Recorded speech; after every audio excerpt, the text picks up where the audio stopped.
오늘은 미분 마지막 시간 속도와 가속도에 대해서 한번 알아보고 변화율에 관한 문제를 한번 알아보도록 하겠습니다. 자, 속도. 우리가 이제 속도라는 것은 시간분의 거리를 이야기를 하지 않습니까? 그래서 이제 수학에서는 어떻게 이야기를 하는지 한번 알아보도록 하죠. 근데 이미 여러분들은 속도에 대한 이야기를 하긴 했어요. 뭐냐면 시간에 따른 물체의 움직임 거리가 시간에 대한 함수 ft로 주어졌어요. 이때 ft의 평균 변화를 기억나시죠? 델타 t분의 f의 t 플러스 델타 t 마이너스 ft. 그래서 분모가 시간에 대한 것이고 분자는 거리 위치가 변하는 거지 않습니까? 평균 속도입니다. 그 다음에 그놈의 순간 변화율 f'(t) 평균 변화율의 극한값. 이게 뭐였어요? 순간 변화율 아니었습니까? 순간 속도를 이야기를 하는 겁니다. 속도를 이야기하는 거죠. 속도. 그 다음에 ft도 시간에 대한 함수이기 때문에 순간 변화율, 그놈에 대한 순간 변화율을 생각하면 속도의 변화율 또는 가속도라고 이야기를 했었죠.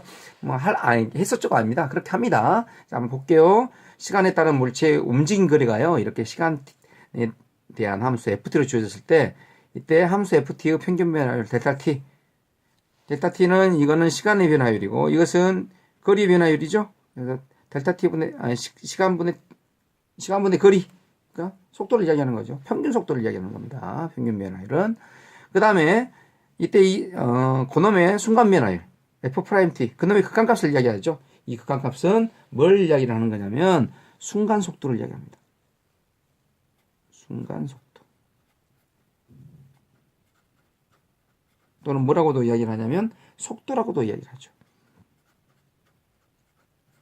그 다음에 F'T도 방금 전에 이야기했던 F'T도 시간에 대한 함수이기 때문에 그놈에 대한 순간 변화율 리미트 델타 t가 0이었을 때 델타 t분의 F't 플러스 델타 t 마이너스 F'T 요놈을 순간 속도의 변화율 또는 가속도라고 이야기합니다. 속도의 변화율 또는 가속도라고 이야기합니다.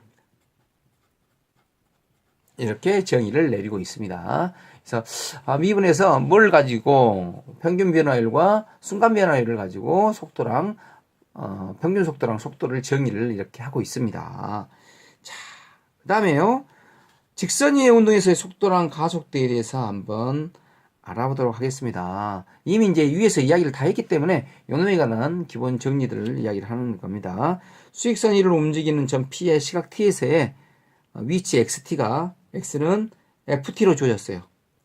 그 다음에 시각 T에서 점 P의 속도를 V라고 가속도를 A, 엑셀레이터 V라고 A라고 속력을 절대값 V라고 했습니다. 이랬을 때 속도는 dx dt 순간 변화율을 이야기하는 거예요. F'T 그냥 시간 t 안에서 미분만 해주면 돼. 누구를? 거리를. 그래서 이거 F'T가 양수면 이게 양수면 양의 방향으로 하는 거죠. 양의 방향으로. 당연히 음수면 음의 방향으로 하는 것. 음의 방향으로 간다는 것은 원점을 기준으로 해서 뒤로 빠꾸 간다는 빠꾸라고 쓰면 안 되는데 뒤쪽으로 간다는 얘기 뒤쪽으로 되돌아간다는 얘기죠. 이렇게요. 그 다음에 가속도는 뭐라고 했어요? 아까 전에 가속도는 순간 변화율의 속도의 변화율 속도의 순간 변화율이라고 했지 않았습니까? 그렇죠. 한번 더 미분하는 얘기요. 얘는 dv dt d f'(t) dt를 이야기를 하는 겁니다. 그 다음에 자 그래서 위치를 요거 위치를 미분하니까 시간 t가 있으면 미분하니까 뭐가 나왔습니까? 그렇죠. 이거 미분하면 속도 나옵니다. 속도를 미분하면 가속도가 되죠. 이렇게요. 된다는 사실을 기억을 해주시고 반대로 이제 아직 우리가 적분을 안 배웠습니다. 적분은 미분의 역연산이기 때문에 반대로 가속도를 적분하면 속도가 되고 속도를 적분하면 위치가 된다는 것도 알 수가 있습니다. 자, 이제 마지막으로 마지막은 아닙니다. 속도에 대해서 마지막으로 속도가 0일 때는 어떤 경우가 있을까요? 우리 한번 생각해 봅시다. 속도가 0이다. 속도가 0이라면 내가 앞으로 앞으로 뛰어갔으면 배대민이가 뭘 보고 돌을 주었어. 돌을 보기 위해서 뛰어갔어. 멈췄어. 돌을 주었으면 다시 뒤로 가야 될 거 아니야. 운동 방향을 바꿔주려면 속도가 멈춰야 돼요. 멈추지 않으면 내가 돌을 줍기 위해서 멈추죠. 그때는 속도가 0이 됩니다. 운동 방향이 바뀔 때.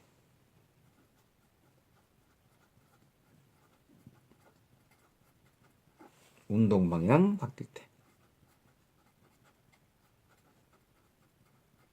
또 어떤 데 있을까요? 움직이고 있는 것들이 딱 멈춰버리면 되잖아요. 정지할 때. 정지하면 속도가 0 되는 거 아닙니까? 당연히. 정지할 때. 그 다음, 마지막 또 뭐 있을까요? 그렇죠. 공을 위로 싹 던져보십시오.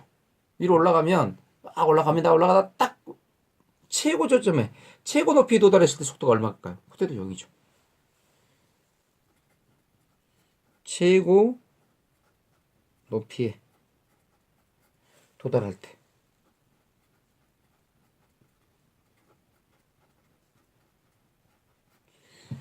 이때도 속도가 0이 된답니다.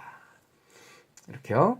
자, 그러면 우리가 방금 전에 이야기했어요. 순간 변화율이 속도라는 것을 알고 있습니다. 그러면 마지막으로 변화율에 관한 문제들을 한번 이야기를 한번 해보도록 하겠습니다. 자, 길이랑 넓이나 또는 부피의 변화율. 변화율이라니까 길이가 변하는 속도, 넓이가 변하는 속도, 순간 속도를 이제 일반적으로 물어보죠. 그래서 시각 t에서 길이 l의 변화율 구해라. 길이 l의 속도를 변하는 속도를 구해볼래? 라고 하면 무조건이죠. 뭐 시간 t 안에서 미분하면 된다 했잖아요. 그렇죠? dl dt. 그래서 무엇으로 변화율을 구해라 라고 하면 그 변화율을 길이의 변화율을 구해라. 길이를 시간 t가는 식으로 나타내면 됩니다. 그 다음에 넓이의 변화율을 구해라. 넓이를 시간 t간에서 나타내면 돼. 나타내지 못했을 때는 우리는 미적 1에서는 못하겠지만 미적 2에서는 합성함수를 이용을 해가지고요. 충분히 또 미분을 할 수가 있습니다. 자, 이제 두 번째. 시각 t에서 넓이 s의 변화율. 그러면 s의 변화율 구하면 s를 시간 t간에서 구해. 그런 다음에 그놈을 미분하면 돼. ds dt. 넓이를 시간 t간에서 미분해주면 됩니다. 마지막으로 t에서의 부피 v의 변화율 구해라. 그러면 v를 t간의 식으로 나타내. 그런 다음에 다시 뭐 하면 돼? 그렇죠. 미분만 하면 돼요. dv dt. 이렇게 dt분의 dv 아니에요. 그것은 dv dt. 이건 기호입니다. 기호. 미분해라. 미분해라. 누구를? v를 시간 t간에서 미분해라 라는 이야기이기 때문에 dv dt로 읽습니다. 자, 이렇게 해서 미분을 다 마쳤습니다. 제가요 미션 하나 줄게요. 배대민이가요 키가요 매일 매 시간 2t만큼 늘어납니다. 2t만큼. 그랬을 때 배대민이 키의 길이의 변화율을 한번 구해보랍니다. 내가 줘 증거야 이미. 그러니까 답만 말하면 돼. 야, 배대민 길이 변화율 얼마냐 물어보면 다음 시간에 여러분들이 얼마예요? 라고 말만 하면 돼요. 이게 미션이에요. 이거 대답을 못한 사람들은 강의 안 들은 사람이지. 그죠? 2t입니다. 2t. 내 키가 L이 2t라고 했을 때야. 가능한 겁니다. 자, 오늘 여기서 마치겠습니다. 수고하셨습니다.